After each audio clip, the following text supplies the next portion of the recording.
الذكاء الاصطناعي أصبح موجود في كل مكان حوالينا، بس إحنا لازم نستفيد من الذكاء الاصطناعي ده.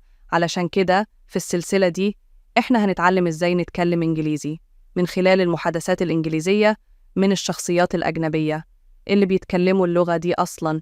يعني إحنا هنسمع محادثات بتتقال من أهل اللغة، محادثات يومية بيقولوها في حياتهم العادية. هنعرف التعبيرات اللي هم بيقولوها إزاي، وهنحفظ مع بعض الجمل دي بسهولة إن شاء الله.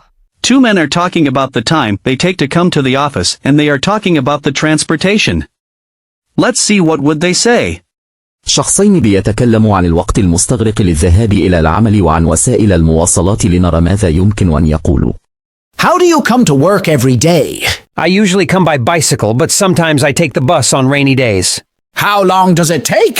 It takes about 20 minutes by bicycle and about half an hour by bus. That's pretty far. How about you? How do you come to work? I often drive to work. But when I'm out of petrol, I take a taxi. How long does it take? It's about 15 minutes. That's good. Yeah, not bad. But I sometimes get stuck in a traffic jam. The traffic can be really terrible. I prefer walking rather than waiting in traffic. You're right. Walking is a healthy habit, but I'm used to driving.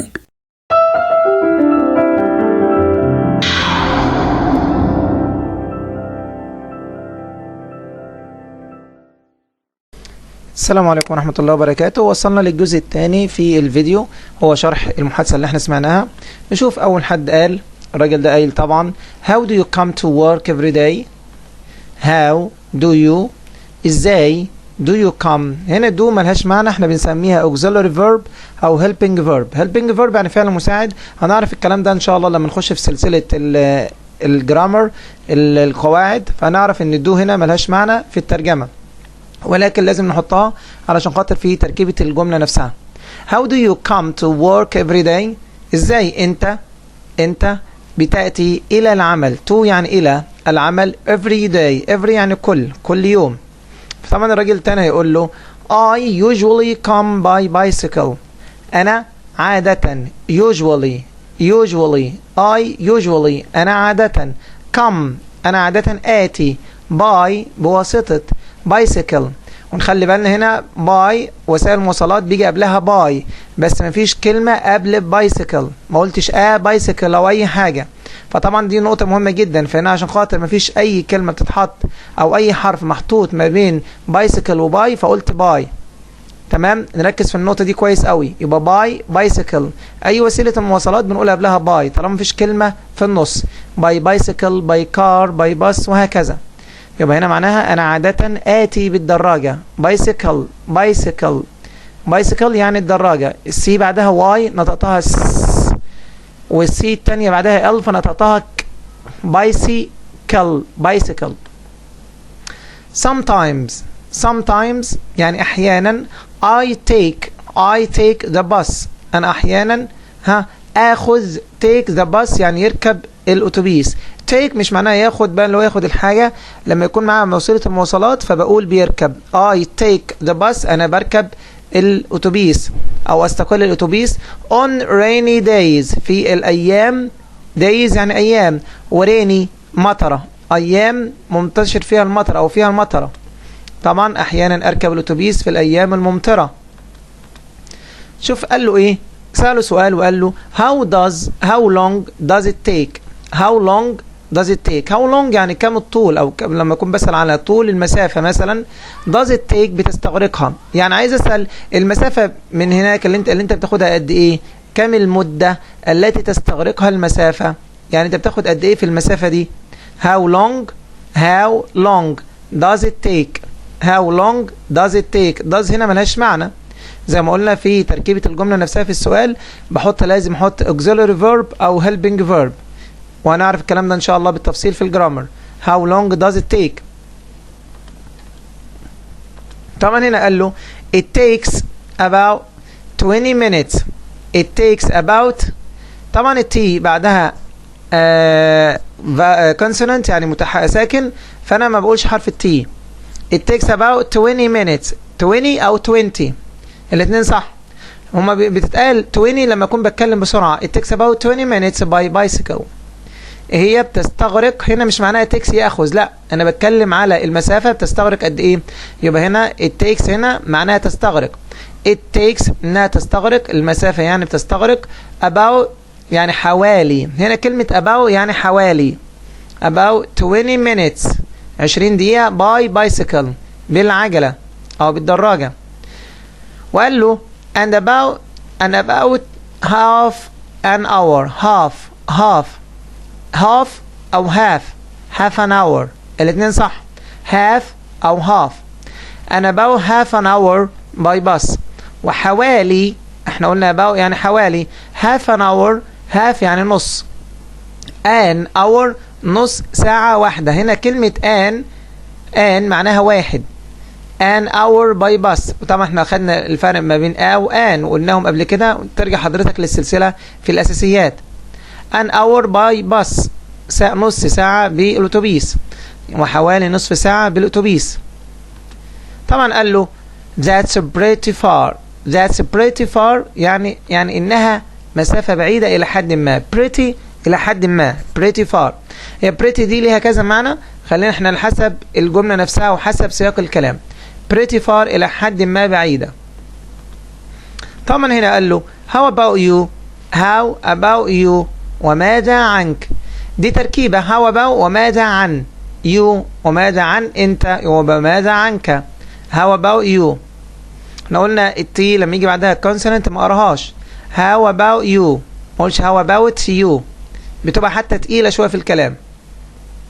how do you come to work كيف أنت تأتي إلى العمل. احنا قلنا دو ملهاش معنى لأن دي في تركيبة الكلام نفسها في عمل السؤال، وهنعرف إن شاء الله في الموضوع ده في الجرامر لما نيجي نشرح الجرامر إن شاء الله. طبعا معناها كيف تأتي إلى العمل. هنا قال له I often الاثنين صح. I often drive to work but I often drive ما اقولش drive لا drive، نحاول نعمل فيها التشة شوية. drive to work but انا غالبا اسوق او اقود to work but هنا ما قالش drive my car، لا هو انا بنستخدمه اللي هو الاختصار ان انا معروف ان درايف طالما درايف يبقى انا بسوق عربيه مش بسوق حاجه تانية. لان مثلا في العجله بيكون او الدراجه بنقول سايكل يعني يقود بس الدراجه. درايف يسوق او يقود السياره. فهنا قال ايه I often drive to work but انا غالبا اقود السياره الى العمل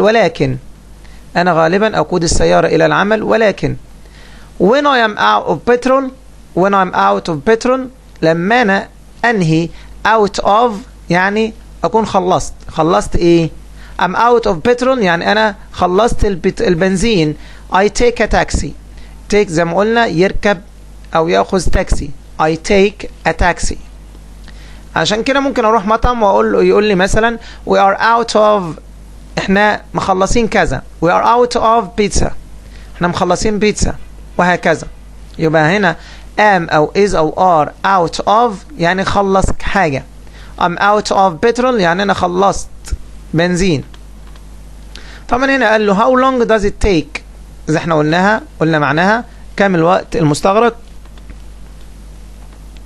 قال له it's about 15 minutes حوالي إنها تستغرق حوالي 15 دقيقة. قال له that's good يعني ده حاجة كويسة. فهنا قال له yeah not bad. yeah هنا اللي هي yes not bad يعني حاجة مش وحشة ليس سيئا. فهنا قال له but I sometimes get stuck in a traffic jam لكن أنا أحيانا sometimes get stuck يعني أتزنق أو أتحشر in a traffic jam يعني إن أنا أكون مزنوق أو في وسط الزحمة بتاعت العربيات. in a traffic jam اللي هي زحمة الطريق. طبعا بيكون ناتجة لكثرة العربيات أو كثرة العربيات، لكنني أحيانا أكون معلقا في زحمة الطريق. get stuck traffic jam يا ريت تكرر الكلمات معايا عشان تقراها صح. traffic jam شوف بعد كده قال له the traffic can be really terrible. the traffic اللي هي المرور يعني او الزحمة بتاع الطريق can be really ممكن يكون بالفعل terrible حاجة سيئة جدا. زحمة الطريق دي ممكن تبقى حاجة سيئة جدا. بيقول له I prefer walking. أنا I prefer أفضل walking بفضل المشي rather than معناها عن ايه waiting in traffic عن الانتظار في الزحمة. أنا أفضل المشي عن أن أنتظر في الزحمة. قال له you're right walking is a healthy habit but you're right يعني أنت معك حق. walking is a healthy habit المشي دي عادة كويسة but معك حق المشي عادة صحية أو عادة كويسة. healthy يعني صحي صحي ولكن but I'm used to driving أنا اتعودت على القيادة. خلي بالك am used to وبعدها في ing. I'm used to driving أنا اتعودت على السواقة. أنا اتعودت على مشاهدة التلفزيون. I am used to watching TV. أنا اتعود أو هو اتعود إنه يلعب كورة. He is used to playing football وهكذا. ان شاء الله يا ريت ان الناس تراجع تاني الفيديو وتأكد على الكلمات تانية ونطقها، وان شاء الله نشوفكم في الحلقة الجاية ان شاء الله.